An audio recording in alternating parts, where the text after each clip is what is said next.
Refurbished phone কি, কেন কিনবেন, যেসব বিষয় রাখতে হবে নজর। সাশ্রয়ী দামে আধুনিক স্মার্টফোন ব্যবহারের এক দারুণ উপায় হলো রিফারবিশড ফোন। তবে এই সুবিধাটি নিতে গিয়ে অনেকে ভুল সিদ্ধান্ত নিয়ে থাকেন, ফলে হয় অর্থের ক্ষতি, নয়তো প্রযুক্তিগত সমস্যার সম্মুখীন হতে হয়। রিফারবিশড ফোন মূলত একটি ডিভাইস যা কারখানা বা বিক্রেতা কর্তৃক মেরামত বা যাচাই বাছাই করে পুনরায় বিক্রির জন্য প্রস্তুত করা হয়। তাই অনেক ক্ষেত্রেই এটি নতুন ফোনের সমমানের পারফরম্যান্স দিতে সক্ষম হয়। এটি সেকেন্ড হ্যান্ডের মতো নয়, বরং মান পরীক্ষিত।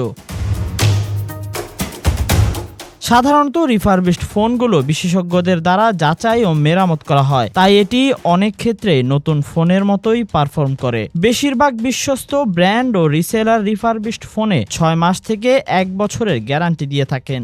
এছাড়া রিফারবিশড ফোনটি যদি আনলকড এবং আনঅফিসিয়াল সফটওয়্যার ব্যবহার করে থাকে, তাহলে সফটওয়্যার আপডেট পাওয়া যায়। রিফারবিশড ফোন যাচাই না করে কেনা হয়, তবে হিডেন ড্যামেজ, ব্যাটারি সমস্যা বা সফটওয়্যার বাগের ঝুঁকি থাকে।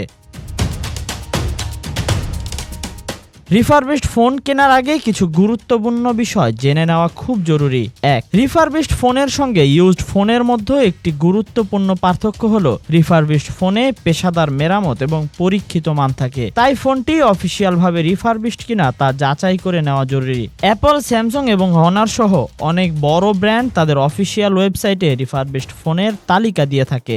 2. বেশিরভাগ ব্র্যান্ড রিফারবিশড ফোনে সীমিত ওয়ারেন্টি দিয়ে থাকে, সাধারণত 6 মাস থেকে 1 বছর। এছাড়াও রিটার্ন পলিসি কেমন সেটিও জেনে নেওয়া প্রয়োজন, কারণ ফোনটি আপনার চাহিদা পূরণ না করলে যেন সহজেই ফেরত দিতে পারেন।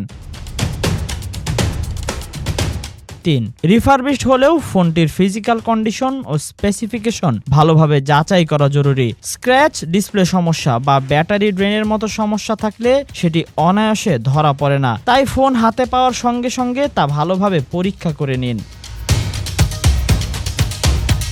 4. রিফারবিশড ফোনের আরেকটি প্রধান সীমাবদ্ধতা হলো ব্যাটারির ক্ষমতা। অনেক সময় পুরনো ব্যাটারি থাকায় দ্রুত চার্জ শেষ হয়ে যায়, তাই ব্যাটারির হেলথ রিপোর্ট যাচাই করে নেওয়া জরুরি। পাশাপাশি সফটওয়্যার আপডেট এখনো সাপোর্ট করে কিনা সেটাও দেখতে হবে। Tahsin Ahmed, BD archive.